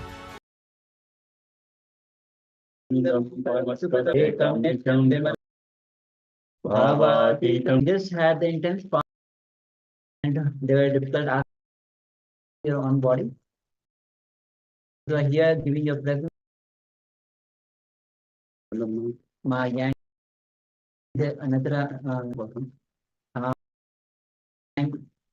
now let's end. So we'll be third eye. When you connect with manifestation,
Ethiopia, Czechoslovakia, Albania, and Austria that were re-established after World War II. Even when a nation is deprived of its territory, the nation continues to exist. Its sovereignty and international legal personality continues to persist. The Dalai Lama, as the spiritual and temporal leader of Tibet, exemplifies this principle. In 1959, the Dalai Lama was exiled and forced to flee. Despite the challenges faced, the Dalai Lama continues to advocate for the preservation of Tibetan culture and garners worldwide support for Tibetan autonomy on the global stage. Similarly, from 1309 to 1376, the Pope of Catholicism had been in exile in Avignon. Despite this, he was recognized as the head of state as well as head of the church and given full privileges of the position after their return to Rome. Even in 1861, much of the papal territories had been lost, leaving the Pope with no sovereign territory other than the papal residence and related buildings. Yet his temporal powers were still acknowledged. He was recognized as a head of state, and later, the Lateran Treaty of 1929 formally re-established papal sovereignty over the Vatican City. The Sovereign Order of Malta further exemplifies this principle, retaining international recognition as a sovereign entity despite the permanent loss of their territory upon Napoleon's invasion in June 1798. Despite such permanent loss of territory, the sovereignty and the international legal personality of the Sovereign Order of Malta continued to persist. Much later in 1894, the order settled in Rome and acquired two properties, the Magistral Palace and the Magistral Villa that received extraterritorial status. Today, sorry for the taking glitch. So now let's get ready for the power manifestation. You can cover your eyes now with the blindfold. Meanwhile, we'll be chanting the Sat Pramana, which is the scriptural reference for manifesting the science. As Sanjit giving this gift, science to everybody. So let's be intense, be active as you are manifesting these powers. So sit with your head spine in a straight line and cover your eyes with the blindfold. And let's enter into the Sat Pramana for manifesting the science of third eye. Now, the verse goes as Kapalantarmano yasya tishtanmilitalochanaha kramena manaso dharyat lakshaye lakshamuttamam. Paramsya says, by fixing the mind on the inner space within the crown center and sitting stably without any movement, having the eyes closed in fixation. But that stability of the mind and the inner space through the power of third eye, one directly sees the ultimate goal, Laksham, by having the vision beyond the sight that reveals any object or place, attaining the space of oneness with the throat, Paramashivoham. So with this, let's get ready to enter into the first round of power manifestation. You can sit with your head and spine in a straight line and cover your eyes now. Be available, requesting all of you to be available in the camera.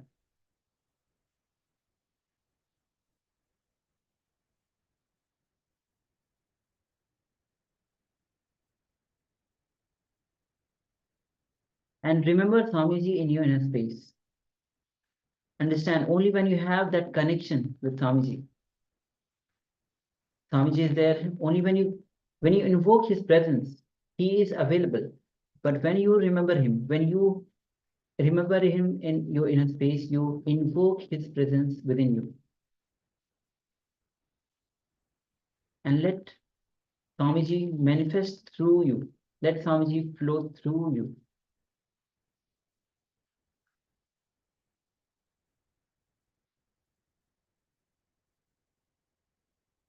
So just be totally relaxed.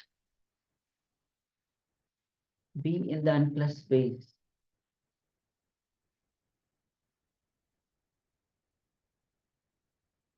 Do not get carried away by any thoughts. Just unclutch.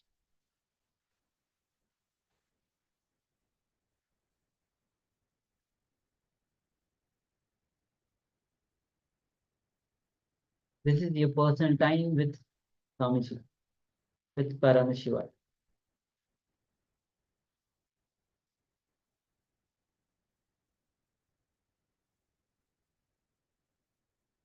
So sit and just unclutch from every single thought.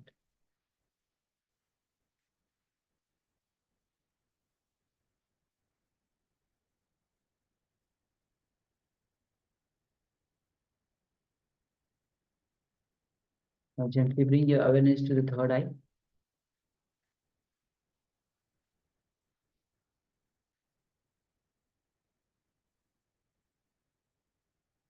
And through your third eye, gaze to Swamiji's third eye.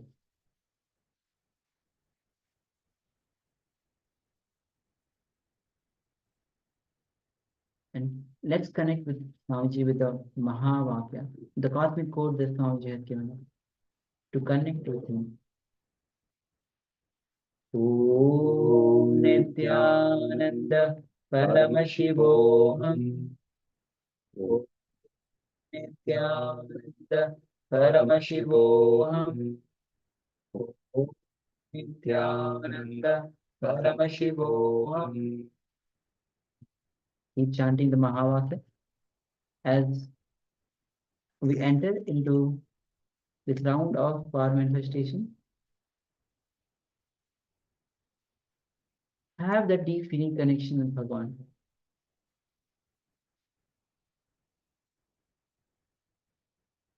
And let's enter into this round of power manifestation. The image is being projected on your screen. Let's begin. Ananda Paramashivoham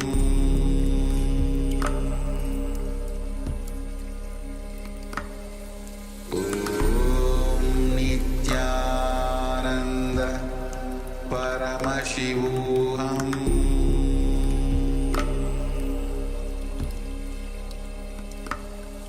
Om Nityananda Paramashivoham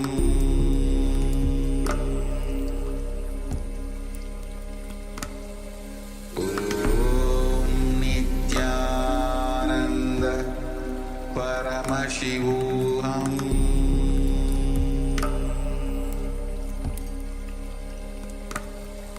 Om Nityananda Paramashivoham